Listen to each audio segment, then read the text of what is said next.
সারা দুনিয়া জুড়ে এই ঘটনাকে চিহ্নিত করা হবে ডক্টর ইউনূসের সরকারের একটা ব্যর্থতা হিসেবে। এই ঘটনা তো আওয়ামী লীগকে কিছুটা মাইলেজ দিবেই, যে ভাঙবে। এটা কি আদালতে কোনো আদেশে ভাঙা হয়েছে? তাহলে এটা ভাঙতে পারে কেউ? সরকার ফেরানোর চেষ্টা করছে? করে নাই তো। নামে মাত্র কয়েকজন আর্মি এখানে দাঁড়াইছিল, তারা পরে দর্শক হয়ে গেছে। এটা আমরা দেখছি, সবই তো আমরা লাইভে দেখলাম। তাহলে হলোটা কি? তাহলে সরকার নিজেদের মানে তারা যে ক্যাপাবল নয় আইন শৃঙ্খলা রক্ষা করার ক্ষেত্রে, এটা তারা আরেকবার এখানে নগ্নভাবে প্রমাণ হয়েছে। আর সারা দুনিয়া জুড়ে আজকে ইন্টারন্যাশনাল মিডিয়াগুলি আপনি যাগুলি পড়েন, আমি কয়েকটা তো পড়লাম, সারা দুনিয়া জুড়ে এই ঘটনাকে চিহ্নিত করা হবে ডক্টর ইউনূসের সরকারের একটা ব্যর্থতা হিসেবে। বলা হবে এটা আলটিমেটলি ডক্টর ইউনূস এদেরকে প্রশ্রয় দিচ্ছে। এটা ডক্টর ইউনূসকে সারা দেশের পৃথিবীতে সম্মানিত করবেন, উনি যতই রিসেট বাটন টেপাটিপি করুক না কেন, কিন্তু কাজ হবে না। আপনি কি মনে করেন, মানে এই দায়টা সরকার নিলই বা কেন? মানে এটা তো আমি মনে করি যে এটা আমার ক্ষুদ্র বুদ্ধিতে কুলায় না, আমি এটা বলতে পারবো না, আমি হিসাবে মিলাতে পারি না যে এটা করে। আমি তো প্রথমে বললাম কি লাভ হয়েছে, কার লাভ হয়েছে বলেন তো আপনি আমাকে? একটা জিনিস দেখেন, কার লাভ হয়েছে? যে লোকটা একটা দরজা দেখলাম ভাঙা দরজা নিয়ে যাচ্ছে, যে দরজাটা নিয়ে গেছে তারও কোনো লাভ হয় না, কারণ দরজাটা নিয়ে সে কোথায় রাখবে? ওটা সে কোনো কাজেও লাগাতে পারবে না। কার লাভটা হয়েছে এটা আপনি আমাকে বলেন? কারো লাভ হয়নি। সারা দুনিয়ার কাছে আমাদের কাছে আমরা কীভাবে এখন হলাম, ভাই এখানে বিনিয়োগ আসবে, বিদেশি বিনিয়োগ আপনার লাগবে না, টাকা লাগবে না আপনার, আসবে না তো। আমরা একটা নিয়ন্ত্রণহীন সমাজে পরিণত হলাম। এই সরকার কোনো কিছু আইন শৃঙ্খলা নিয়ন্ত্রণ করতে পারে না, এটা আরও একবার সারা দুনিয়ার কাছে প্রমাণ হলো।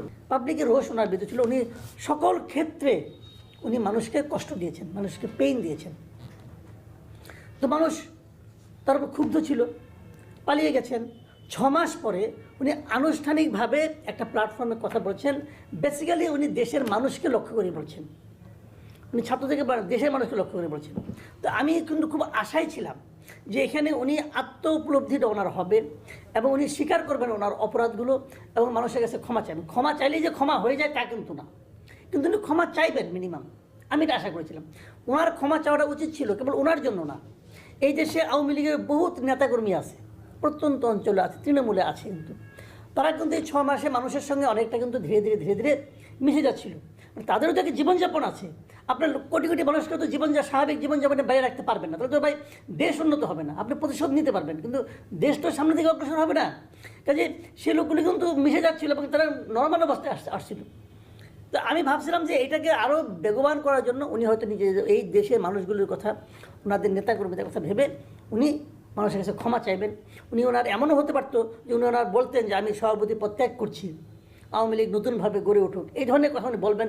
এটা কিন্তু আমার একটা ধারণা ছিল, কারণ একজন পলিটিক্যাল লিডার যিনি, তার এরকমই হওয়া উচিত। আপনি বিদেশে দেখবেন কোনো পলিটিক্যাল পার্টি যখন ক্ষমতা থেকে নেমে যায়, ওই পার্টির লিডারে কিন্তু পদত্যাগ করে, নতুন লোক এসে কিন্তু দায়িত্ব নেয়। কারণ এটা প্রমাণিত হয়েছে তুমি ক্ষমতায় থাকতে পারো না, মানে তোমার পলিসি ভুল, তাই এটাই প্রমাণ করে তুমি যোগ্য না।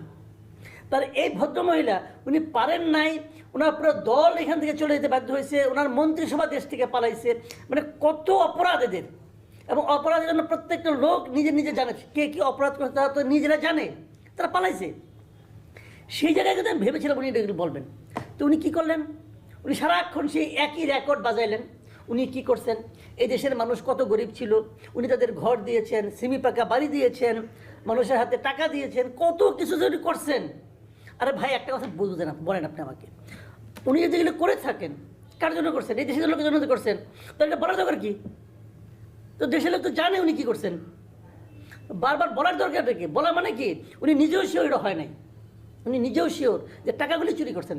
ঘরে ঘরে বিদ্যুৎ দিয়েছি উনি বলছেন, এটা বলেন নাই যে বিদ্যুৎ দেওয়ার নাম করে কয় টাকা নিছেন আর কয় টাকা বিদেশে পাঠাচ্ছেন, এগুলো তো বলে নাই। কিন্তু যাও সেগুলো নলাম। সব মিলিয়ে আমার যে বক্তব্য, ওনার এই ভাষণটা ছিল খুবই নিম্নমানের, নিম্ন রুচির, অহংকার এবং বাহাদুরিতে ভরপুর একটা ভাষণ। যে ভাষণ এদেশের মানুষের মধ্যে মিনিমাম ফিলিংস ক্রিয়েট করতে পারে নাই, মিনিমাম পজিটিভ ফিলিংস ক্রিয়েট করতে পারে নাই। বরঞ্চ ওনার দলের লোকজন যারা এই ভাষণটা দেশে থেকে শুনেছেন তারা আতঙ্কিত হয়েছেন যে এই ভাষণ আমাদের জীবনকে না আবার অস্থির করে তোলে, এবং হয়েছেও তাই। খালি 32 নম্বরকে ভাঙছে, আর কোথাও কিছু হয় নাই সারা দেশে, খবর নিয়ে দেখানো হয়েছে। তার মানে উনি নিজে যখন আরামে আছেন, রাষ্ট্রীয় অতিথি হিসেবে আছেন, কিন্তু এখানে এই দেশের আওয়ামী লীগের নেতাকর্মীদেরকে উনি জীবনটাকে আরও দুঃসহ করে তুলছেন। আমি আওয়ামী লীগের নেতাকর্মীকে বলবো যে ভাই, আমি যতটুকু বুঝি আমার কমন সেন্স দেওয়া, যে আপনারা যদি প্রকৃত হয়ে দেশের রাজনীতি করতে চান তাহলে এই শেখ হাসিনাকে ছাড়েন। শেখ হাসিনা বাংলাদেশ আর ব্যাক করতে পারবে না, এটা অতীত গণ কেস। এবং কেবল শেখ হাসিনা না, শেখ পরিবারেরও কেউ ব্যাক করতে পারবে না। আওয়ামী লীগ শেখ পরিবার মুক্ত হবে এবার, এটা আমি মনে করি পার্সোনালি। এবং ওই সমস্ত করাপ্ট লোকদেরকে যাকে আনবেন এই দল আর দাঁড়াবে না, ওই দলকে দাঁড়া করতে হয় অন্যভাবে। এবং আরেকটা কথা বলে শেষ করি, যে কালকে যে ঘটনাগুলো ঘটেছে আমি মনে করি তার উস্কানি কিন্তু শেখ হাসিনার এই ভাষণ দেওয়ার যে ঘোষণা তার মধ্যে রয়ে গেছে। এই ভাষণ দেওয়ার সময় তার জন্য এটা ছিল না, আসলে কোনোভাবেই না। উনি এটা করা তার ওনার ঠিক হয় নাই।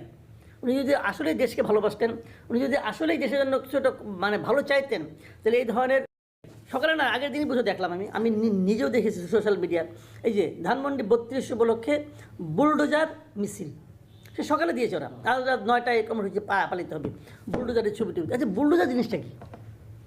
বুলডোজার আপনার বাড়িতে বুলডোজার কটা আছে ভাই? এটা কি মানুষের ঘরে ঘরে থাকে যে আমরা রান্নাঘরের পিছনে একটা বুলডোজার রেখে দিলাম, এরকম হয়? এই বুলডোজারটা কার? বুলডোজারের মালিক কে? আমি যতটুকু শুনেছি এই বুলডোজারের মালিক হলো ঢাকা সিটি কর্পোরেশন। তো সেই বুলডোজারটা এখানে আসলো কী করে, কে নিয়ে আসলো? আমি তো মনে করি এই ঘটনার সঙ্গে সরকারের এক ধরনের আছে, মদত আছে। সরকার চেয়েছিল বলে বুলডোজার এখানে আসছে, তাহলে আসলো কী হবে? সরকার যদিও ব্যাখ্যা দিচ্ছে নানা রকমভাবে, সরকারের যে ব্যাখ্যা, যেটা আমি সর্বশেষ এখানে এসে দেখলাম, সেই ব্যাখ্যাটা আমার কাছে হাস্যকর মনে হয়েছে একটা পয়েন্ট ছাড়া। আর উনি বলতে চাচ্ছেন যে শেখ হাসিনার বক্তব্যের কারণে এটা ঘটছে। তো শেখ হাসিনা তো বক্তব্য দেওয়া শুরু করছে রাত 9টায়, আর ওরা যদিও 9টায় বলছে ভাঙবে, ওরা তো এখানে আসা শুরু করছে 7টা 8টা থেকে। তাহলে এটা কীভাবে হলো? তাহলে দুটোর সঙ্গে তো মিলল না। যদি শেখ হাসিনা যদি ভালো ভাষণ দিত তাহলে কি ভাঙতো না? তাহলে পুরো জিনিসটাই কি? আমি এখানে দুটো জিনিস দেখি। একটা হলো কি, দেখেন এই সরকারের অনেক ধরনের ব্যর্থতা আছে, এই সরকারের অনেক ধরনের সীমাবদ্ধতা আছে।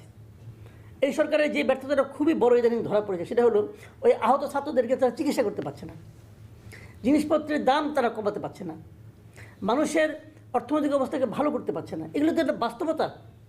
এখন অনেকে যেটা আগের সরকার যে কাজগুলো করতো, সেগুলো এই ধরনের কোনো ক্রাইসিস হলে একটা এরকম প্রবলেম ক্রিয়েট করে মানুষের দৃষ্টি রেখে ওর দিকে সরাই দিত। এখন এটাও সে ধরনের কিনা আমি বলতে পারবো না, তবে হতে পারে, হতে পারে, আমি এই আশঙ্কা দেখছি। আর 2 নম্বর হলো যারা এটা ভাঙচুর করছে, আমি এখানের মধ্যে কোনো, যেমন একটা সহজ প্রস্তাব আপনাকে আমি করি, ধরেন আপনি 32টা আমার ভেঙে দিলেন, যেটা ভেঙে দেওয়া হয়েছে, কী লাভ হয়েছে? এটা তো আসলে গভর্নমেন্ট প্রপার্টি আসলে এখন, তো ভেঙে কী লাভ হয়েছে বলেন? কী লাভ হয়েছে? এতে কি এই সরকারের জনপ্রিয়তা বেড়েছে? দেশে বেড়েছে? দেশের বাইরে বেড়েছে? বরঞ্চ কিছু লোকের একটা প্রতিহিংসা পরায়ণ জাতি হিসেবে আমাদেরকে প্রজেক্ট করার একটা সুযোগ দিয়ে দিয়েছি আমরা। লাভটা কী হয়েছে? আপনি জিদ করে করতে পারেন। দেখেন, চোখের বদলে চোখ নেওয়া, এইভাবে মহাত্মা গান্ধীর কিন্তু একটা খুবই আলোচিত একটা উক্তি আছে যে আমরা যদি চোখের বদলে চোখ নেওয়া শুরু করি তাহলে একদিন সারা পৃথিবী অন্ধ হয়ে যাবে। এটা কোনো সমাধান নয়। আপনি এই প্রপার্টিটা আমাদেরই প্রপার্টি। আপনি দেখেন নাৎসিদের আমলে জার্মানিরা গ্যাস চেম্বার করতো, গ্যাস চেম্বার ইহুদিদেরকে মারতো, ভয়ঙ্কর একটা কিন্তু। তারা কি সমস্ত গ্যাস চেম্বার গুড়িয়ে দিয়েছে? ওইটা একটা অত্যাচারের প্রতীক হিসেবে রয়ে গেছে, এটা পার্ট অফ হিস্ট্রি। আপনি যদি মনে করেন এটা স্বৈরাচারের একটা প্রতীক, তো এটা এইভাবেই থাকুক, লোকে এটাকে ঘৃণা করবে, এটা ঘৃণার প্রতীক হিসেবে থাকুক। কিন্তু এখন যেটা হয়েছে, তো লাভটা কী হয়েছে? সিম্পলি কথাটা আপনি বলেন। আপনারা যে কাজটা করেছে, এই কাজ, যে ঘটনাটা ঘটেছে, এবং সরকার ঘটতে দিয়েছে আমি মনে করি, কারণ সরকার আজকে বিবৃতি পড়ে আমাকে তাই মনে হলো, এই বিবৃতির একটা মানে গুজামিল দেওয়া বিবৃতি তারা দিয়েছে। তাদের এই বিবৃতির, টোটাল বিবৃতির 80% জায়গা তারা ব্যয় করছে শেখ হাসিনার ভাষণ নিয়ে। কিন্তু এইটা যে এক যদি ঘোষণা দেয় যে আমি কালকে ওই বিল্ডিংটা ভাঙবো, সরকারের কী উচিত? এই ঘটনাকে উৎসাহিত করছে, ওই ঘটনাকে উৎসাহিত করছে। উনি কি এটা পারেন? উনি কি সরকারের একজন কর্মচারী? উনি তো কর্মচারী ভাই, উনি তো সরকারের বেতনভুক্ত কর্মচারী, উনি কিন্তু কোনো পলিটিক্যাল পার্টি না, উনি কিন্তু ডিসিশন মেকার কেউ না। তো উনি কি এটা পারেন? উনি তো পারেন না। কী লাভ হয়েছে ওনার এটা করে? ওইটা ওনারই বা কী লাভ হয়েছে? ওনার নামে কি মানুষকে খুব জিন্দাবাদ দিচ্ছে নাকি? কী লাভ হয়েছে? বরঞ্চ ওনারা এখন লেখাপড়া নিয়ে রুচি নিয়ে পারিবারিক ঐতিহ্য নিয়ে মানুষ সন্দেহ প্রকাশ করতেছে। তো কী লাভ হয়েছে ওনার? এটা কোনো লাভ হয় নাই। ওই ঘটনাটারই আমি মনে করি ধারাবাহিকতা এটা হতে পারে। উনি দেখাই দিয়েছে তোমরা এটা করতে পারো। একটা লোককে এইভাবে মানে অপমান করার চেষ্টা করতো, এই অপমানে কোনো লাভ হয় না। পৃথিবীতে অনেক জায়গায় স্বৈরাচারী বিদার হয়। হ্যাঁ, প্রথম দিন যখন সরকার না থাকে তখন একটা ঘটনা ঘটে, অনেক সময় হিট অফ দ্য মোমেন্ট অনেক কিছু হয়ে যায়। কিন্তু যখন একটা সরকার স্টেবল গভর্নমেন্ট আসছে, কই সিরিয়ায় তো এখন এগুলো হচ্ছে না। সিরিয়া তো আসাদ পালাইছে, যা হবার প্রথম 2-1 দিন হয়েছে, এরপর হচ্ছে এখন দেখেন। কারণ যারা নতুন ক্ষমতা আসছে তারা তো দেশটাকে সামনের দিকে নিতে চায়। আর এরা তো মনে করে দায়িত্ব নিছে দেশটাকে আর কত ভাঙা যায়, কত বিভক্ত করা যায়, এরা তো এই দায়িত্ব নিছে। তো এগুলি খুব আনফর্চুনেট।